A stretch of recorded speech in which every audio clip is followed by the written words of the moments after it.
Saya meninggalkan dia dalam kondisi laki-lakinya emosi menceraikan istrinya. Maka pada saat itu setan mendapatkan respon positif dari komandannya, yaitu iblis. Nikmas syaitanu anta. Bagus, tidak ada setan yang berprestasi sebagaimana dirimu. Itu menunjukkan kepada kita, pekerjaan kita dalam pernikahan itu tidak segampang yang kita bayangkan. Tapi selama kita memiliki pertolongan, maka tidak akan membahayakan setiap masalah. Selama Maulana dan Adinda Eka selalu memiliki pertolongan yang besar di sisi Allah.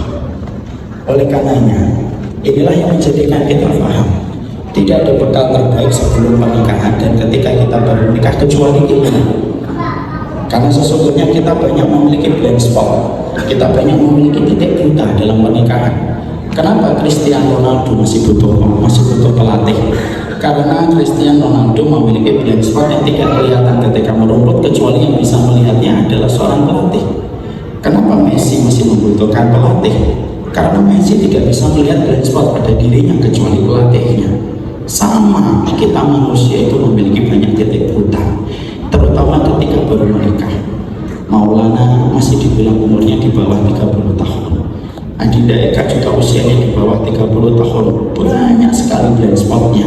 Dan tentunya itulah yang menjadikan kita paham, pernikahan itu bukan hanya tentang gedung, pernikahan itu bukan hanya tentang WO, pernikahan itu bukan hanya tentang dress code, tapi pernikahan itu yang paling penting bekal pertama adalah ilmu. Karena apa? Tidak ada yang bisa mengalahkan gelombang setan ketika menggoda manusia ketika menikah, kecuali gelombangnya hanya bisa dipecah dengan sebuah alat yang bernama ilmu. Dan itu yang akan bisa menjadikan kehidupan kita, kalaupun gelombangnya tinggi, kapalnya lebih kuat daripada gelombangnya. Ingat yang Maulana dan Eka, ada orang yang menikah ada orang yang sudah menikah 5 tahun, belum tentu 10 tahun berikutnya dia selamat. Ada orang yang menikah 10 tahun, belum tentu 15 tahun berikutnya dia selamat. Ada yang datang ke saya 30 tahun pernikahan pun harus berpisah setelah melewati ratusan purnama dalam pernikahan, untuk menunjukkan kepada kita tidak ada solidaritas dalam pernikahan. Dan itulah kita membutuhkan ilmu.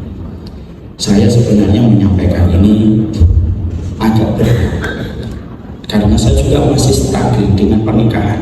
Saya anaknya 8 dari 12 anak yang saya rencanakan, jadi masih panjang. Tapi kan permintaan seorang bapak yang begitu tulus meminta saya di pinggir masjid, ketemu tidak sengaja pada Allah, saya menyampaikan nasihat ini untuk saya dan untuk Maulana.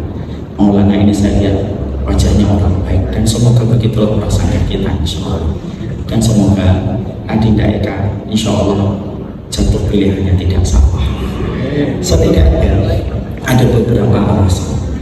Yang pertama, Maulana, pernikahan itu jangan karena cinta. Karena cinta itu bisa mendapatkan kekecewaan. Kasih sayang itu bisa menipis karena kesalahan. Tapi pastikan bahwasanya pernikahan itu dibangun atas sebuah komitmen untuk beribadah kepada Allah. Maulana ini laki-laki, panjang logikanya, pendek perasaannya. Eka ini panjang perasaannya, pendek logikanya. Makanya maaf ya kalau banyak ibu-ibu ngomong dasar laki-laki tidak punya perasaan. Maaf, kita punya Bu, cuma dikit. Maka sesungguhnya ketika kita datang dari karakter penciptaan yang berbeda, memang laki-laki dan perempuan itu diciptakan Allah berbeda. Cara melihatnya, kalau laki-laki itu cara melihatnya melebar, kalau perempuan cara melihatnya itu fokus, kalau perempuan melihatnya melebar. Kalau kita menikah hanya mengandalkan cinta, cinta itu dibantu endorfin Maulana, dan itu tidak lama, 2 tahun 3 tahun endorfin itu hilang. Karena kekecewaan, istri antum melihat antum meletakkan anduk di atas sofa, hilang lama-lama cintanya. Kalau kita ini ketawa-ketawa dengan soal meletakkan anduk di atas sofa, mari kita doakan semoga diampuni dosa-dosa. Maka sesungguhnya ketika nanti Eka menikahi Maulana, mengharapkan dia seorang pangeran yang senantiasa perhatian, tidak gitu laki-laki itu. Nanti kalau 1 bulan 2 bulan dia akan fokus dengan pekerjaannya, kadang-kadang jawabnya singkat, setiap pesan Bagaimana suamiku yang tercinta yang telah menghalalkan aku di atas Bandara Halim? Sudah makan atau belum? Dijawabnya SDH. Sudah pulang atau belum? Ya. Karena pada dasarnya kalau kita menikah hanya dibangun di atas cinta dan di atas kasih sayang, cinta itu berkurang, kasih sayang bisa menipis.